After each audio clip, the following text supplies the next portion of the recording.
আজ 5 জানুয়ারি আমরা বাংলা চ্যানেলগুলোতে একটা বিশেষ খবর দেখছি। সকাল থেকে ইডির অফিসাররা একজন সম্ভাব্য দুষ্কৃতীর বাড়িতে হানা দিতে গেছেন, সার্চ করতে গেছেন। তো দেখা গেল কয়েকশো লোক তাদের ঘিরে ফেলেছে, তাদের উপর আক্রমণ করেছে, অফিসারদের মাথা ফাটিয়েছে, শারীরিক নিগ্রহ করেছে, গাড়ি ভেঙেছে এবং ঘন্টার পর ঘন্টা এই ঘটনা চলছে। এটা দেখতে হচ্ছে মানুষকে। জায়গাটা কোথায়? উত্তর চব্বিশ পরগনা সন্দেশখালী। সেখানে একজন বিখ্যাত নেতা আছেন টিএমসির, তার ছত্রছায়ায় থাকেন।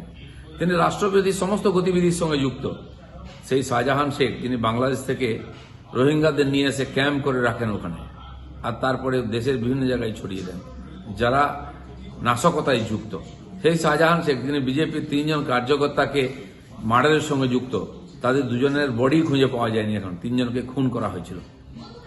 বারবার ওখানে অভিযোগ এসেছে আইলার টাকা লুট, নদীবাঁধের টাকা লুট, পঞ্চায়েতের টাকা লুট, এই ধরনের সমস্ত কাজ এবং স্মাগলিং এর সঙ্গে যুক্ত যারা, আজকে তারা এটা করাচ্ছে। টিএমসি পার্টি, তার নেতারা এর সঙ্গে যুক্ত আছেন।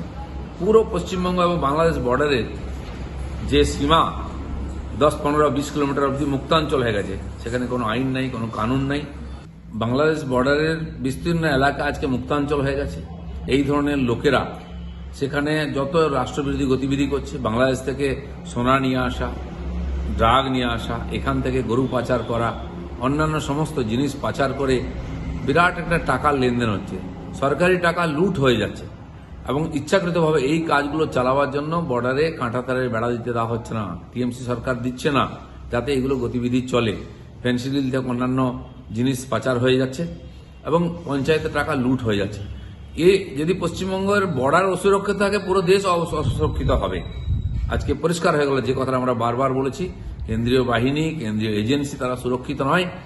যারা এই ধরনের ইনলিগাল কাজ করে টিএমসিকে ফান্ডিং করছে, তাদেরকে রক্ষা করার জন্য সরকার, মমতা ব্যানার্জি বারবার চেষ্টা করেছেন। তার দাগি অফিসারদের বাঁচাবার জন্য তিনি ধর্ণা দেন। যখন সিজিএস কমপ্লেক্সে নেতাদের নিয়ে যাওয়া হয়, তার পার্টির লোকেরা গিয়ে সারা দিন রাত ঘিরে রাখে তাকে, বারবার বাধা দিয়েছে সত্য উদ্ঘাটিত করার জন্য, দোষীদের সাজা দেওয়ার জন্য। তার প্রকৃষ্ট উদাহরণ আজকে আমরা দেখলাম। রক্তাক্ত ঘটনার মাধ্যমে সেটা লোকের চোখে এসেছে।